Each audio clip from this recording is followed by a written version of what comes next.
Here it presents here ইট গল্প মাস। Here ইটে আজকের গল্প অনিশ দাস অপু এর লেখা নিশি আতঙ্ক।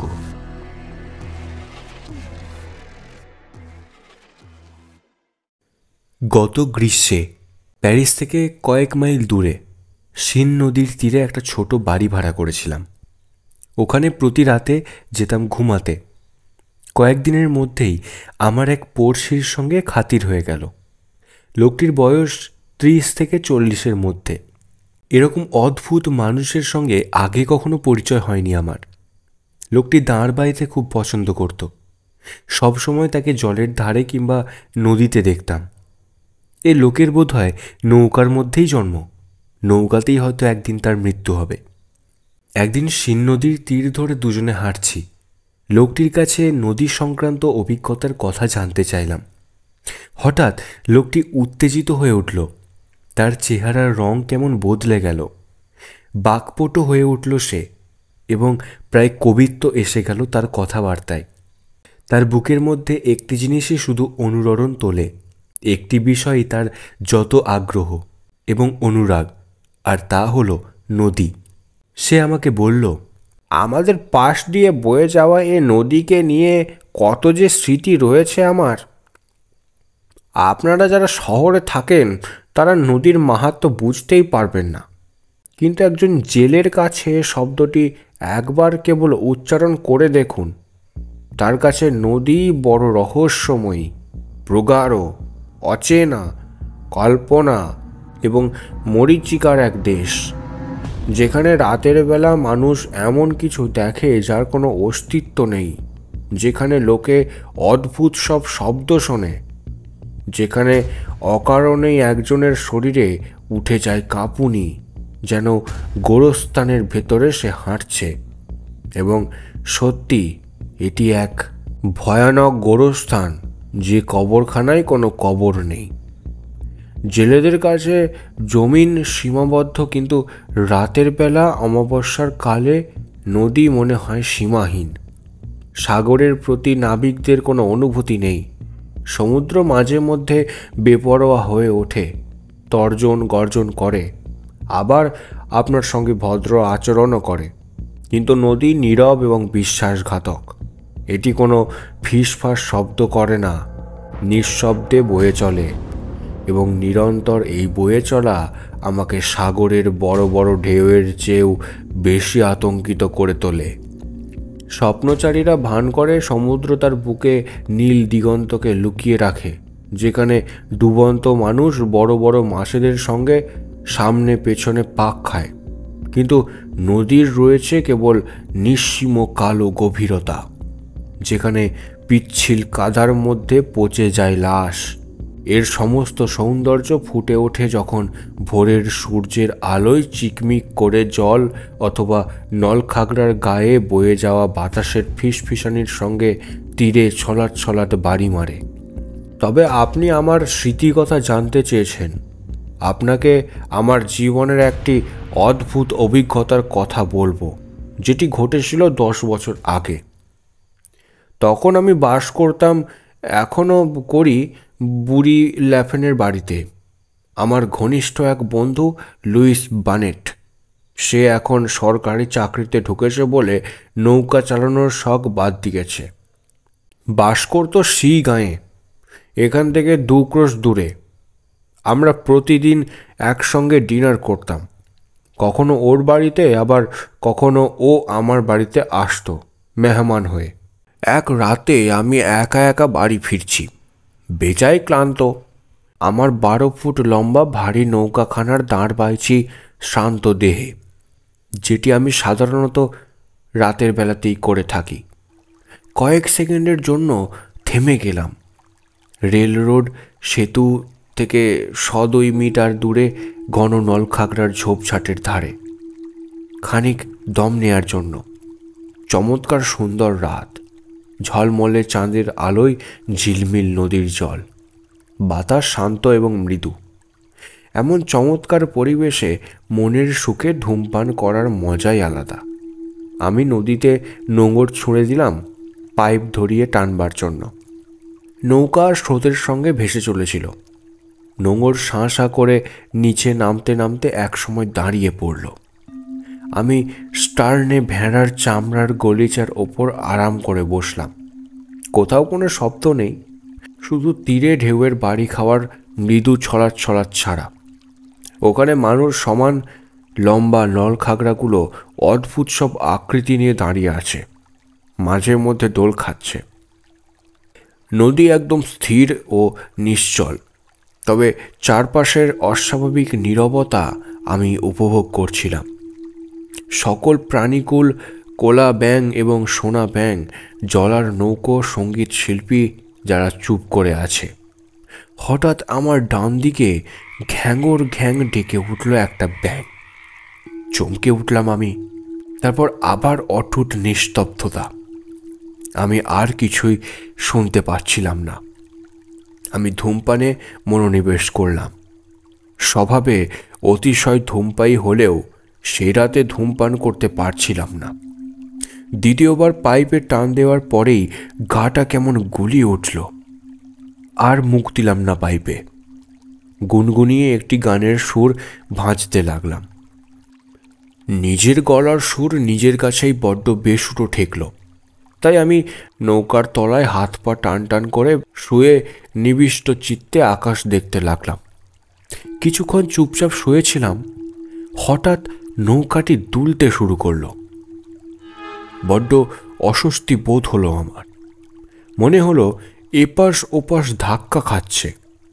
তারপর মনে হলো কোনো এক অদৃশ্য শক্তি এটাকে টেনে নিয়ে যাচ্ছে জলের তলায়, তারপর আবার তুলে ফেলছে ওপরের দিকে। আমি যেন ঝড়ের মাঝখানে হুটোপুটি খাচ্ছি। চারপাশে নানা রকম শব্দ শুনতে পাচ্ছিলাম। দারুণ চমকে গিয়ে সোজা হয়ে বসলাম। দেখি নৌকার জলে রূপালি চাঁদের আলো গলে গলে পড়ছে। সবকিছু আশ্চর্য শান্ত। আমার স্নায়ুগুলো অস্থির হয়ে উঠেছিল। ঠিক করলাম এখান থেকে চলে যাব। নোঙরের শেকল ধরে টান দিলাম। দুলে উঠল নৌকা। তখন বাধাটি সম্পর্কে সচেতন হয়ে উঠলাম। আমি জোরে জোরে টানতে শুরু করলাম, কিন্তু নোঙর তো উঠে আসে না। নদীর তলায় কোনো কিছুতে ওটা আটকে গেছে। আমি টেনেও তুলতে পারছি না। আবার মারলাম টান, বৃথা চেষ্টা। বৈঠা দিয়ে নৌকার মুখ ঘুরিয়ে দিলাম উজানের দিকে, নোঙরের অবস্থান পরিবর্তন করতে, কিন্তু কোনো লাভই হলো না। নোঙর এখনও জলের তলায় গেঁথে বা আটকে রয়েছে। রাগের চোটে আমি শিকল ধরে সজোরে নাড়া দিলাম। কিছুই ঘটল না। এ শিকল ভেড়ার সাধ্য আমার নেই, কিংবা নৌকা থেকে এটা ছুটিয়ে নিতেও পারবো না, কারণ জিনিসটা ভয়ানক ভারী এবং ওটা নৌকার গুলুইতে আমার বাহুর চেয়েও মোটা কাষ্ঠখণ্ডের সঙ্গে বল্টু দিয়ে আটকানো। তবে যেহেতু আবহাওয়া ছিল চমৎকার, তাই ভাবছিলাম আমাকে বেশিক্ষণ হয়তো অপেক্ষা করতে হবে না। কোনো না কোনো জেলের নৌকার চোখে পড়ে যাব। আমাকে দেখলে তারা কেউ এগিয়ে আসবে সাহায্য করতে। আমার দুর্বিপাক আমাকে শান্ত করে রাখল। আমি বসলাম এবং পাইপ ফুঁকলাম। আমার সঙ্গে ব্র্যান্ডির একটি ফ্লাক্স ছিল। 2-3 গ্লাস ব্র্যান্ডি পান করলাম। প্রচুর গরম পড়েছে। প্রয়োজন হলে নক্ষত্র রাজির নিচে শুয়েই চাঁদের দিকে তাকিয়েই পার করে দিতে পারবো রাত। হঠাৎ নৌকার পাশে একটা শব্দ হতেই আমি দারুণ চমকে গেলাম। মাথা থেকে পা পর্যন্ত শীতল স্রোতধারা বইল। শব্দটির উৎস কোনো সন্দেহ নেই, জলের স্রোতে ভেসে আসা কোনো কাঠের টুকরো। তবে একটা অদ্ভুত অস্থিরতা আমাকে গ্রাস করল। আমি নোঙরের শেকল চেপে ধরে প্রাণপণে টানতে লাগলাম। নোঙর স্থিরই রইল। আমি ক্লান্ত বিধ্বস্ত হয়ে পড়লাম। তবে ধীরে ধীরে নদী ঢেকে যাচ্ছিল ঘন সাদা কুয়াশার অবগুণ্ঠনে। জলের ওপর দিয়ে ভেসে আসছিল। আমি খাড়া হয়ে দাঁড়িয়েও নদী না আমার পা অথবা নৌকা কিছুই দেখতে পাচ্ছিলাম। শুধু নলখাগড়ার ডগা এবং তার পেছনে চাঁদের আলোয় স্নান সমভূমি দৃষ্টিগোচর হচ্ছিল। যেদিকে বড় বড় কালো কালো বিন্দু শটান ঊর্ধ্বমুখী, ওগুলো ইটালিয়ান পপলার গাছের সারি। আমার কোমর পর্যন্ত ঢেকে গিয়েছিল সাদা কাপড়ের মতো। অদ্ভুত কুয়াশা। তখন উদ্ভট সব চিন্তা খেলছিল মাথায়। কল্পনা করছিলাম কেউ আমার নৌকায় ওঠার চেষ্টা করছে, তবে কুয়াশার কারণে কিছুই দেখতে পাচ্ছিলাম না। নদী অদৃশ্য, অস্বচ্ছ কুয়াশার পর্দার আড়ালে। মনে হচ্ছিল ওই পর্দার পেছনে কিম্ভূত সব প্রাণী সাঁতরে আসছে আমার দিকে। ভয়ানক একটা অস্বস্তি ঘিরে ধরেছিল আমাকে।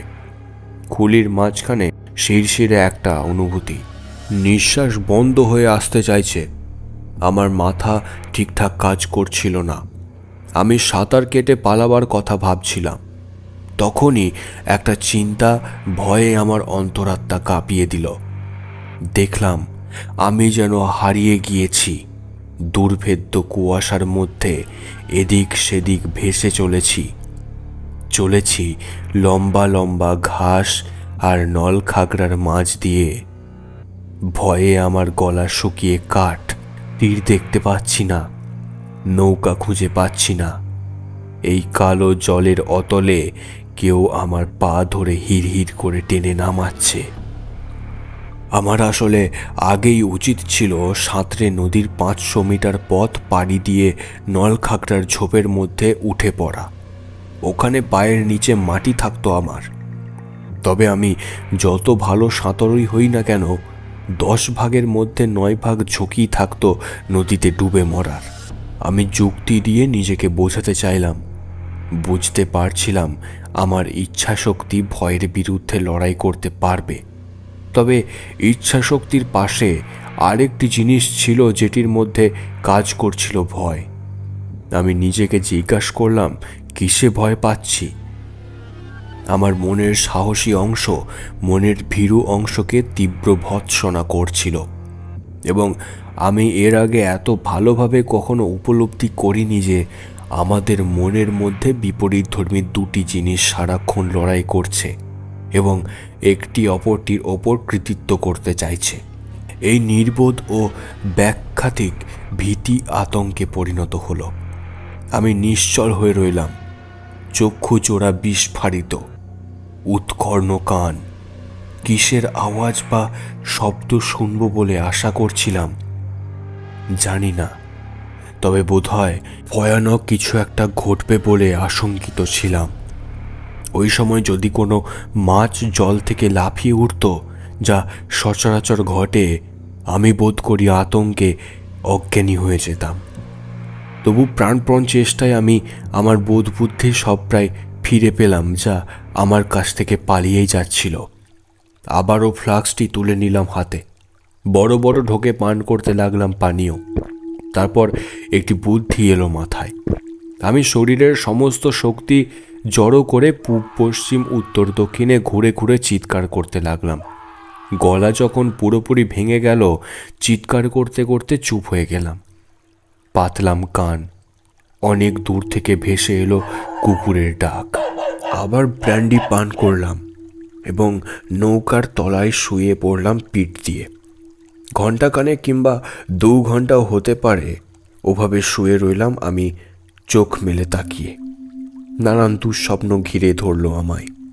উঠে বসবার সাহস হচ্ছিল না, যদিও প্রবল একটা ইচ্ছা জাগছিল মনে। মনে মনে নিজেকে বলছিলাম, উঠে পড়, কিন্তু নড়াচড়া করতে ভীষণ ভয় লাগছিল। অবশেষে অনেক সাবধানে এবং নিঃশব্দে শরীরটাকে টেনে তুললাম আমি। উঁকি দিলাম নৌকার কিনারা দিয়ে। অমন অপূর্ব সুন্দর এবং মনোহর দৃশ্য জীবনে দেখিনি। 2 ঘন্টা আগেও যে কুয়াশা ভাসছিল জলের ওপর, তা ক্রমে নিজেই গুটিয়ে গিয়ে নদীর তীরে স্তূপ হয়ে জমা আছে। নদী এখন ঝকঝকে। কুয়াশা নদীর দুপাশে 6-7 মিটার উচ্চতায় নিচু 2টি পাহাড় তৈরি করেছে। পূর্ণিমার আলোয় মনে হচ্ছিল যেন বরফ পাহাড়। আমার মাথার ওপর নীল দুধ সাদা আকাশে বিশাল জলজলে চাঁদ। জলের প্রাণীগুলো এবার যেন ফিরে পেল প্রাণ। কোলা ব্যাঙ ঘ্যাং ঘ্যাং করে ডাকতে লাগলো। আমার ডান এবং বাম দিক থেকে ভেসে আসতে লাগলো জলার ব্যাঙেদের কোরাস। অদ্ভুত ব্যাপার, আমার আর ভয় করছিল না। ওই অপরূপ দৃশ্যপট আমার মন থেকে সমস্ত ভয় দূর করে দেয়। দৃশ্যটি কতক্ষণ দেখেছি মনে নেই, কারণ এক সময় আমি ঘুমে ঢুলতে থাকি। আবার চোখ মেলে দেখি চাঁদ নেই আকাশে, চারিদিকে মেঘের ভেলা। নদীর জলে ছলাৎ ছলাৎ বাতাসের কানাকানি, শীত শীত লাগছে, নিবিড় হয়ে আসছে আঁধার। ফ্লাস্কে যেটুকু ব্র্যান্ডি তখনও অবশিষ্ট ছিল পুরোটা গিলে নিলাম ঢকঢক করে। তারপর কম্পমান দেহে শুনতে লাগলাম নলখাগড়ার ঝোপের মধ্যে সরসর শব্দ আর নদীর ভুতুড়ে আওয়াজ। আমি চোখ কুঁচকে অন্ধকার দেখার চেষ্টা করলাম, কিন্তু ভীষণ অন্ধকারে আমার নৌকা কিংবা নিজের হাত কিছুই দেখা যাচ্ছিল না। হাত চোখের সামনে এনেও দেখতে পাচ্ছিলাম না। যাই হোক, আস্তে আস্তে আঁধারের কালো পর্দাটি কেটে যেতে লাগলো। হঠাৎ মনে হলো একটা ছায়া চলে এসেছে আমার পাশে। ভয়ে চিৎকার করলাম।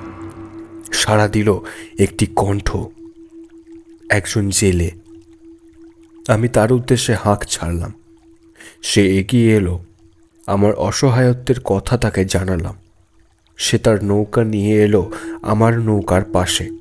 দুজনে মিলে শিকল ধরে টানতে লাগলাম, কিন্তু নোঙর নড়ে না। অবশেষে ফর্সা হলো। ধূসর শীতল বৃষ্টি একটি দিনের আবির্ভাব ঘটল। এরকম দিন সবসময় দুর্ভাগ্য ডেকে আনে। আমি আরেকটি জেলে নৌকা দেখতে পেয়ে ডাক দিলাম। এগিয়ে এলো সে। ওই লোকটিও যোগ দিল আমাদের সঙ্গে। তিনজনে মিলে টানতে শুরু করলাম শিকল। একটু একটু করে আত্মসমর্পণ করলো নোঙর। টের পাচ্ছিলাম খুব ভারী কিছু একটা ওপরে উঠে আসছে। অবশেষে ওটাকে টেনে তুললাম কালো আবর্জনার একটা পিণ্ড সহ।